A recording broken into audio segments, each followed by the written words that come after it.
E agora a gente prossegue para o professor Vicente, falando um pouco sobre a Venezuela.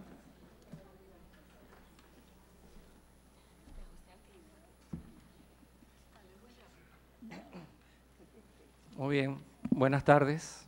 Gracias por estar aquí todavía, casi al final del día de trabajo del seminario. En verdad, bueno, no puedo comenzar sin antes agradecer a las autoridades del Núcleo de Estudios de Violencia de la Universidad de Sao Paulo por la invitación, a la Fundación Valir por haber permitido pues, que este programa se traiga aquí para conversar, para discutir, para pensar un poco en él. Y fundamentalmente vamos a hablar de un programa que ya se inauguró hace mucho tiempo, que se inició hace mucho tiempo, que se llamó Hogares de Cuidado Diario, que todavía sigue existiendo, pero tiene un otro nombre, y que se logró masificar, como estamos aquí en el panel de escalamiento, ¿verdad? Y replicación, pues lo interesante es ver qué pasó con ese programa, cómo fue el proceso de masificación del mismo. Porque ciertamente a través de las distintas ponencias hemos oído muchos proyectos. Quizás lo importante es saber hasta dónde pueden llegar. El panel de sustentabilidad nos dio una idea también de cómo podemos trabajar esa parte y quizás con esta información podamos tener algunos otros datos que nos puedan ayudar. Fundamentalmente este programa aborda a la infancia en situación de pobreza. En la década de los años 90 es un programa no convencional que se masifica en esa década y que logra cubrir las deficiencias que el sistema formal no podía cubrir. Por eso que es un programa no convencional. Es un programa que en sus orígenes, porque este programa ciertamente tiene un origen anterior a los años 90, donde se buscaba una atención integral con los distintos componentes, como ya vamos a ver un poco más adelante. Este es un programa que había sido experimentado en los años 70 e incorporado posteriormente a lo que se llamó en el año 1989 el Plan de Enfrentamiento a la Pobreza, junto con otros programas previamente estudiados, hechos en matriz, para cubrir las distintas partes de la población que no recibían los servicios que el Estado debía dar. El éxito de este programa, si podemos llamarlo así, tiene mucho que ver con los distintos actores que se involucraron. Ciertamente no fue una sola parte de la sociedad, sino distintos actores que la componían, quienes se involucraron en el desarrollo de la misma. Se hicieron muchos monitoreos, estoy haciendo una breve introducción solamente para darles idea. Se hicieron muchos monitoreos y mediciones de impacto. Para mi gusto, en ese momento yo que formaba parte del equipo que dirigía el proyecto, demasiados. Porque a veces la medición de impacto no nos deja ver el proceso que estamos realizando. Y ciertamente hay presiones de parte y parte. Por una parte, los que lideran la parte política, económica o social de un país te piden conocimiento, organismos internacionales te solicitan cuál fue el impacto. Pero había un proceso abajo que lo desarrollaban los operadores técnicos. Hoy en día pudiéramos llamarlos visitadores, en ese momento los llamábamos promotores. Lo importante es que este programa logró su objetivo. Antes de iniciar quisiera hacer una breve reflexión que me hizo una vez un oficial.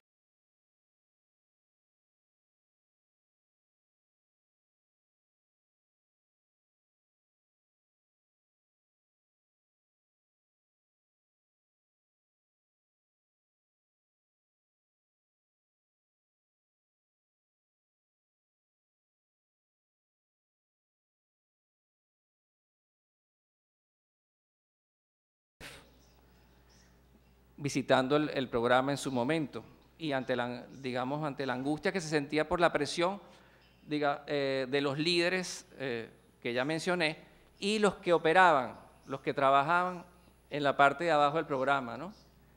que son los operadores, que son los que en verdad ejecutan. Si lo entienden bien y si no lo entienden también, son los que ejecutan el programa. Porque una cosa es lo que los planificadores o los teóricos del programa pueden escribir, y otra cosa es lo que la realidad concreta, el día a día, los 25 minutos, la media hora, la hora completa, la semana completa, lo que sea, te va indicando. Entonces, esa experiencia hay que tomarla en cuenta. Entonces, él decía, ese oficial de UNICEF, decía que lo importante es saber hasta dónde apretar la tuerca, porque él entendía que el programa, estoy haciendo un símil, ¿no?, que los programas sociales son como un mecanismo donde hay distintas tuercas. Y el teórico puede decir, no, apriétala a 30 grados, apriétala a 40, pero el que terminaba apretando la tuerca era realmente el operador, la persona que estaba ahí en el campo, que era el que sabía hasta dónde podía llegar o lo que la realidad le permitía llegar. Entonces, estoy aquí en este momento resaltando la importancia de los operadores. En este caso, los promotores, los visitadores, es decir, como se quieran llamar. ¿De acuerdo?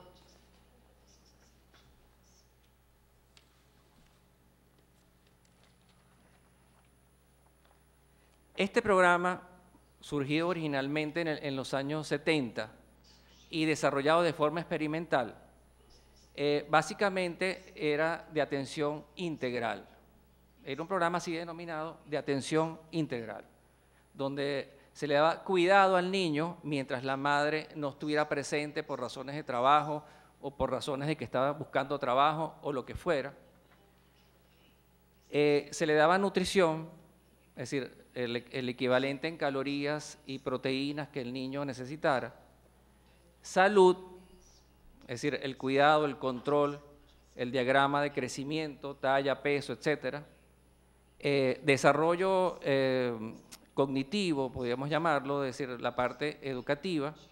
Y lo más importante, todo eso sumado, como era un programa en el cual participaba fundamentalmente la comunidad y era operado por gente de la comunidad, a través de una madre denominada cuidadora que se ocupaba de atender un número, en este caso, de 5 niños dentro de su hogar, un hogar que había sido mejorada la infraestructura, un hogar donde se le habían dado una serie de servicios, pues tenía un impacto comunitario, porque ciertamente se movía además la economía local con los recursos que llegaban y que eran a su vez utilizados en beneficio de los niños. Decía entonces que este programa comienza en el año 76, en el año 74 y 75 se hicieron los estudios, y se dirige a hijos de madres trabajadoras en las zonas urbanas pobres, es decir, mientras las madres iban a trabajar, se dejaban los niños allí. ¿Cómo surge? ¿Por qué surge? ¿Es que acaso se inventó en un laboratorio? No, ciertamente se registraron las formas propias de atención de la comunidad. Es decir, ¿cómo atendía normalmente la comunidad a estas madres? ¿Dónde dejaban estas madres a los niños? Los dejaban en manos de otras madres que quizás no tenían la capacitación, la preparación para atendernos ni los recursos, pero los dejaban allí porque era su única alternativa para poder ir a su trabajo. Este programa ciertamente tuvo un impacto muy grande, pero fue experimental. Fue experimental en el sentido que estaba ejecutado por una fundación, la Fundación del Niño, que tenía limitados recursos y, por supuesto, estaba consciente, tal como después opinaron en el año 78 los primeros evaluadores encabezados por el profesor Robert Myers, ¿verdad?, que hicieron esta evaluación de cómo se podía escalar este programa, cómo podía este programa crecer. Ciertamente, una de las recomendaciones era que por sí misma, la Fundación no podía responsabilizarse de aplicar a escala este programa. Pero lo importante es que la evaluación que ellos hicieron, estaba también el profesor David Fix, si no recuerdo mal, la evaluación que ellos hicieron logró conocer cuál había sido un impacto dentro de la comunidad, si habían mejorado o no las condiciones de los niños, al menos si no habían desmejorado las condiciones de los niños, en cuanto a salud, en cuanto a nutrición, en cuanto a desarrollo cognitivo, y ciertamente se concluyó que efectivamente estos niños pues recibían un beneficio que controlaba, que detenía cualquier caída y que en todo caso les mejoraba su condición de vida. Cuando finaliza el año 1979, este programa, que se financiaba con recursos propios de la Fundación del Niño, pues llegó a atender a 7.000 niños. Ciertamente expliqué por qué, porque era un programa experimental y la Fundación como tal no podía expandirlo. En el año 1988, casi 10 años después, este programa seguía subsistiendo en la Fundación del Niño, pero había decaído casi a 3.000 niños. La Fundación se había ocupado de otros programas, de desarrollar otros modelos, porque ciertamente es una fundación que no tenía, digamos, ni los recursos, ni su objetivo era desarrollar un programa de atención masivo, como además la misma evaluación que anteriormente hablé, que fue la primera evaluación, justificó que no se podía. Mencioné antes que en el año 1989 se realiza, ante la crisis social que hay en ese momento en Venezuela, se prepara un plan de enfrentamiento a la pobreza, con una serie de programas que atendían distintos estratos de la población, desde las madres embarazadas en riesgo, desde los niños adolescentes, es decir, varios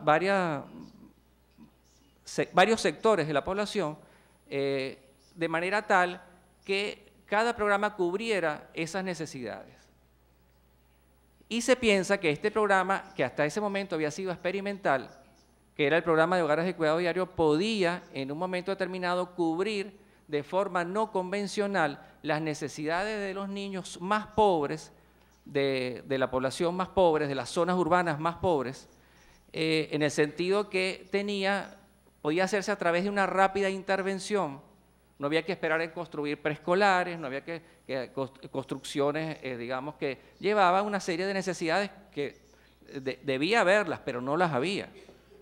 Entonces, se solicitó a la Fundación que hiciera una prueba piloto para ver si podía multiplicar, con los recursos que tenía, si podía multiplicar ese número de niños atendidos.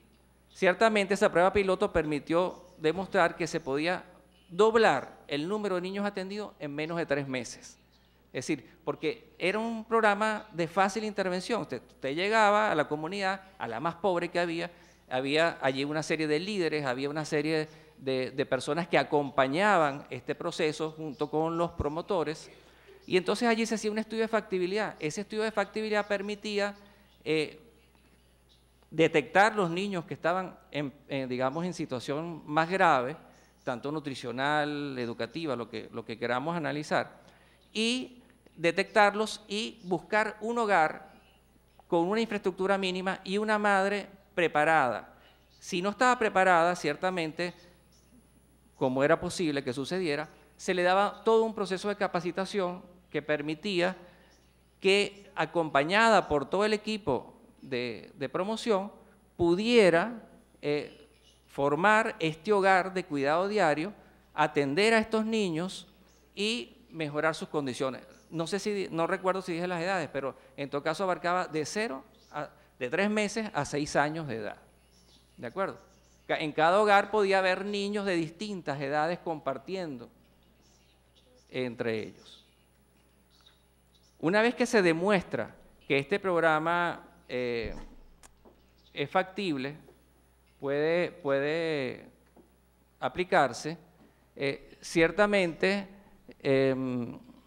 se incorpora este plan de enfrentamiento a la pobreza y se le pone como meta alcanzar 350.000 niños de los más pobres de los pobres. Había 1 millón de niños en esa situación, de los cuales el resto iban a ser atendidos por los organismos establecidos, oficiales, y otros programas complementarios. En todo caso, a este programa de hogares se le propone lograr una meta de 350.000 y se logró, que es lo importante. Del 90 al 94 se logró esa meta, que es un poco que es lo que le quería traer a colación aquí. De esa prueba piloto, como ya hemos visto, lo importante es que se incorporan en el año 1990 nuevos actores de la sociedad, actores que hasta ese momento estaban en esas comunidades trabajando, pero no necesariamente trabajando en este área, pero conocían la comunidad. Organizaciones no gubernamentales a las cuales se les capacitaba, se les suministraba recursos para que atendieran esta necesidad que había en ese momento. Decía entonces que la meta se cumplió en el año 94 y allí, entre el año 92 y el 94, se realizó una segunda evaluación de impacto del programa. Ya vamos a ver más adelante. Pero en todo caso, en el 94 se consolidó y se estableció lo que se llama el CENIFA, que es el Servicio Nacional de Atención a la Infancia, donde estaba todo el programa de hogares de cuidado diario que aún hoy en día existe. Es decir, que estamos hablando de unos cuantos años y aquí se hablaba de sustentabilidad y se hablaba de muchos problemas y sin embargo ese programa todavía existe. Claro, lo que hay que entender que fue lo que ocurrió en ese proceso. Decía entonces que en el año 90-92 se desarrolló el plan de cómo se iba a desarrollar, de cómo se iba a aplicar, de cómo se iba a ejecutar el programa, y a partir del año 93-94 se inició la ejecución, la consolidación. ¿Cuál es la preocupación fundamental cuando se masifica un programa? ¿Cómo mantener la calidad que hasta ese momento ese programa había tenido? Si es que la había tenido. La primera evaluación decía que ciertamente ese programa tenía calidad de servicio. Entonces, ¿cómo pasar en ese proceso en el cual se está dando a un número muy pequeño de niños, casi que una muestra, ¿verdad? Una atención de alta calidad, y cómo masificarlo sin perder la calidad? Además, incorporando nuevos actores que no tienen no conocen el procedimiento, el know-how de cómo operar, y lo podían hacer solamente previa capacitación y previa entrega de herramientas, de instrumentos, etcétera, etcétera, etcétera. Bueno, ese fue uno de los puntos más álgidos de la discusión. ¿Entre quiénes? ¿Quiénes discutían? Bueno, discutían los operadores, los que estaban en el campo. ¿Contra quién? ¿Contra quién no? ¿Con quién? Con los técnicos, con los técnicos planificadores, con los teóricos. Es decir, esa realidad allí, y no se diga también con los políticos que querían metas a veces exageradas, ¿no? O los administradores que querían gastar lo menos posible para tener lo más posible. Es decir, toda esa discusión existe. Yo me imagino que todos ustedes que viven día a día en la realidad de sus programas saben que los administradores van por un lado y el técnico va por otro y el teórico va por otro. Es decir, ¿cómo conjurar todas esas tendencias? Bueno, allí es donde comenzaron justamente muchos de los problemas y las discusiones. En una organización de estas características, donde hay múltiples actores, pues hay que discutir y hay que llegar a consenso. Es decir, no había decisiones ya tomadas, mira, se va a hacer así, sino hay que discutirlo, hay que compartirlo, ver quién cede y ver quién aporta mayor cantidad de esfuerzo. Es decir, entonces, ustedes se imaginan, bueno, en 1 millón de kilómetros cuadrados, por decir un número redondo, ¿verdad? En todas partes de ese 1 millón de kilómetros cuadrados que aparezcan y se reproduzcan miles y miles y miles de hogares de cuidado diario, con equipos distintos, con modalidades distintas, desde poblaciones originarias, ¿verdad?, atendidas en palafitos, o hasta las zonas urbanas más difíciles y a veces violentas. Entonces, ciertamente, todo eso hubo que irlo ajustando, y ese ajuste implicó discusiones, implicó deserciones. Es decir, no todo el mundo llega a un acuerdo. Es decir, por ejemplo, entender que cambiar el número de personas que atendían a ese hogar de cuidado diario. Es decir, que era un equipo de trabajador social, que era un equipo donde había un educador, donde había una persona encargada de la salud y la nutrición, convertir en uno solo, que era un promotor, manejando todas esas áreas, asistiendo directamente a la madre cuidadora, que a su vez atendía a todos estos niños, asistiéndola. ¿Cómo se podía hacer? Bueno, sencillamente capacitando, creando ese capital social, ¿verdad? Tanto a escala de la promoción como en términos de la madre cuidadora. Es decir, se hicieron allí un montón de normas y de manuales y de talleres de capacitación para atender, para capacitar a esa madre cuidadora. Sin embargo, lo más importante quizás no está en esos talleres de capacitación, en esas formas tradicionales que tenemos. Lo más importante está en cosas a lo mejor mucho más sencillas, de gente capacitada para dar dentro del hogar ese afecto, ese cuidado, esa atención, que seguramente en un preescolar también la puede recibir. Seguramente usted va para un preescolar y, como comentábamos en estos días, a usted de 12 a 2 y media se almuerza. Si el niño no tiene hambre, si el niño no almuerza, ¿qué sucede? No almuerza después. En el hogar no, en el hogar es distinto. De allí el acuerdo y el reforzamiento con todos estos programas de visita domiciliaria, ¿no? Es decir, porque dentro del hogar usted puede suministrar con cariño, con afecto, con educación, ¿verdad?, a este niño, suplir esas necesidades de otra manera. Porque además no son niños esquematizados, ni preparados, ni socializados para competir dentro de un mundo formal como puede ser hoy en día un preescolar, o como lo es la educación en general, que es un mundo competitivo donde usted tiene que llegar con una serie de herramientas que necesariamente no se tienen. Bueno, voy a tratar de focalizarme en lo que me queda, el tiempo que me queda, ¿no?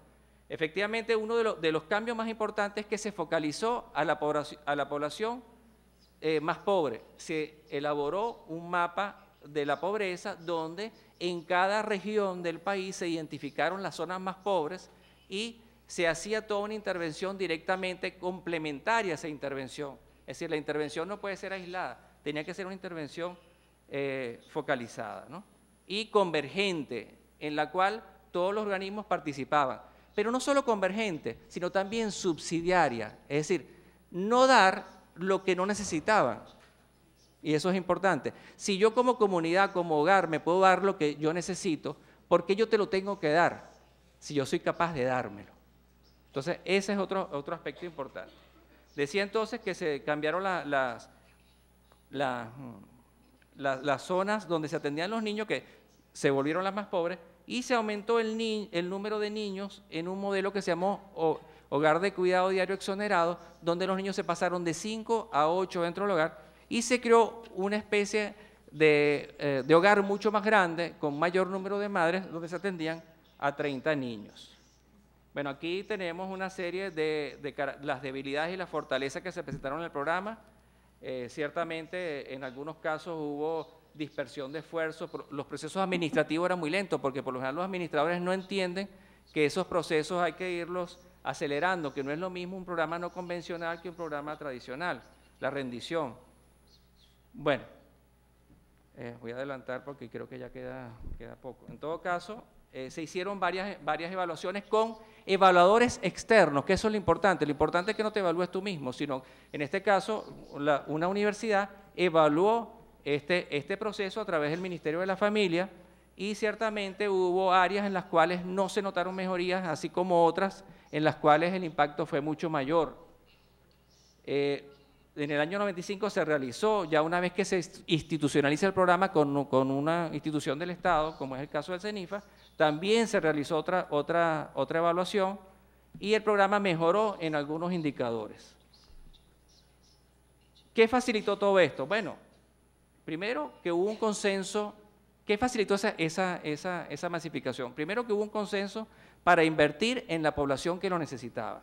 Segundo, el proceso de descentralización de los poderes públicos. Eso también fue importante, porque cada uno en sus regiones podía recibir los recursos y aplicarlos de acuerdo a los criterios científicos que se estaban estableciendo y focalizarlo en la población que más lo necesitaba. Ciertamente también hubo un contexto desfavorable como la tensión política, social y económica que había en ese momento en el país, los recursos financieros que también eran sujetos del flujo pues, de la economía y la escasa experiencia de otras organizaciones no gubernamentales en el desarrollo de programas masificados. Bueno, finalizo explicando que hay una consolidación a partir del 95, el programa hoy en día se llama HOGAIN, Hogares de Cuidado Diario Integrado, y quería decirles que con esta imagen, que por favor no dejemos de soñar, especialmente los que estamos trabajando en ese campo, no dejemos de soñar que sí, digamos, de alguna manera podemos lograr lo que necesitamos. Gracias. Aquí les dejo por si acaso quieren comunicarse conmigo, mi correo electrónico, y con mucho gusto les puedo responder cualquier duda. Gracias.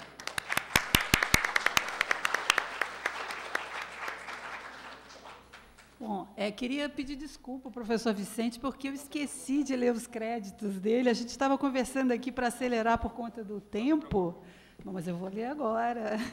Professor Vicente Cláudio Guilmarra, do Centro de Investigações Psiquiátricas, Psicológicas e Sexológicas da Venezuela. Ele é professor, pesquisador, diretor de pesquisa e de pós-graduação no Centro Venezuelano de Pesquisa em Psiquiatria, Psicologia e Sexologia. É sociólogo, graduado pela Universidade Católica Andrés Bello e especialista em educação. Tá? Vocês me desculpem, mas aí está o crédito. Bom, queria